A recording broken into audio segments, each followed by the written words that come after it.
2 माह से आधा आधा पैदा हुआ था जरासंध। महर्षि वेद व्यास द्वारा रचित महाभारत ग्रंथ में अनेक महारथी व बलशाली राजाओं का वर्णन है। ऐसा ही एक महारथी राजा था जरासंध। उसके जन्म व मृत्यु की कथा भी बहुत ही रोचक है। जरासंध मगध, वर्तमान में बिहार का राजा था। वह अन्य राजाओं को हराकर अपने पहाड़ी किले में बंदी बना लेता था।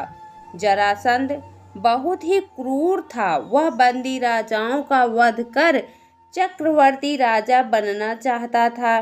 भीम ने 13 दिन तक कुश्ती लड़ने के बाद जरासंध को पराजित कर उसका वध किया था। जरासंध मथुरा के राजा कंस का ससुर था एवं परम मित्र था। उसकी दोनों पुत्रियों आसित व प्रापित का विवाह कंस से हुआ था। श्री कृष्ण से कंस वध का प्रतिशोध लेने के लिए उसने 17 बार मथुरा पर चढ़ाई की, लेकिन हर बार उसे असफल होना पड़ा। जरासंध के भय से अनेक राजा अपने राज्य छोड़कर भाग गए थे। शिशुपाल जरासंध का सेनापति था। जरासंध भगवान शंकर का परम भक्त था।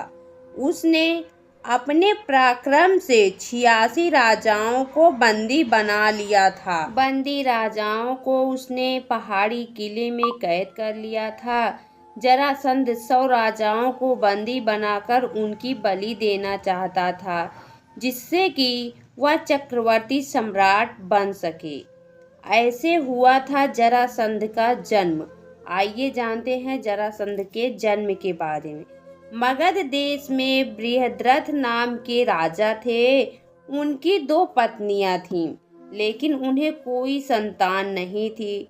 एक दिन संतान की चाह में राजा बृहद्रथ महात्मा चंड कौशिक के पास गए और सेवा कर उन्हें संतुष्ट किया। प्रसन्न होकर महात्मा चंड कौशिक ने उन्हें एक फल दिया और कहा कि ये फल अपनी पत्नी को खिला देना, इससे तुम्हें संतान की प्राप्ति होगी। राजा बृहद्रथ की 2 पत्नियां थीं। राजा ने वह फल काटकर अपनी दोनों पत्नियों को खिला दिया। समय आने पर दोनों रानियों के गर्भ से शिशु के शरीर का एक एक टुकड़ा पैदा हुआ। रानियों ने घबराकर शिशु के दोनों जीवित टुकड़ों को बाहर फेंक दिया। इसी समय वहां से एक राक्षसी गुजरी। उसका नाम जरा था। जब उसने जीवित शिशु के 2 टुकड़ों को देखा तो अपनी माया से उन दोनों टुकड़ों को जोड़ दिया और वह शिशु एक हो गया। एक शरीर होते ही वह शिशु जोर जोर से रोने लगा। बालक की रोने की आवाज़ सुनकर दोनों रानियां बाहर निकलीं और उन्होंने उस बालक को गोद में लिया। राजा बृहद्रथ भी वहां आ गए। उन्होंने उस राक्षसी से उसका परिचय पूछा। राक्षसी ने राजा को सारी बात सच सच बता दी। राजा बहुत खुश हुए और उन्होंने उस बालक का नाम जरासंध रख दिया, क्योंकि उसे जरा नाम की राक्षसी ने जोड़ा था। इसलिए भीम ने ऐसे किया था जरासंध का वध।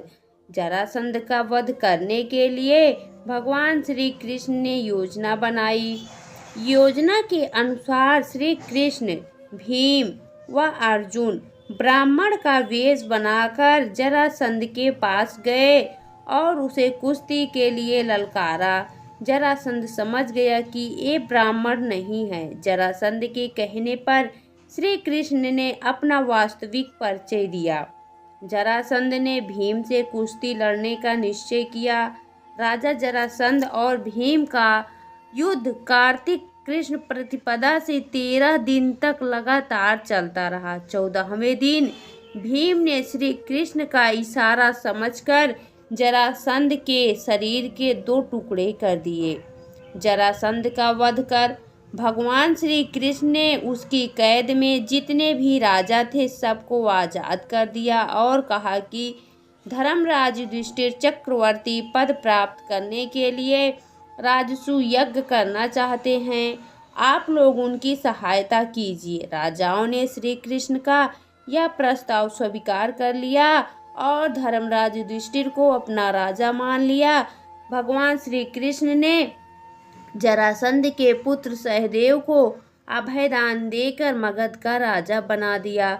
दोस्तों, आपको यह पौराणिक कहानी कैसी लगी कमेंट बॉक्स में ज़रूर बताएं। वीडियो को लाइक करें, शेयर करें और हमारे चैनल को सब्सक्राइब करना ना भूलें। दोस्तों, वीडियो देखने के लिए आपका बहुत बहुत धन्यवाद।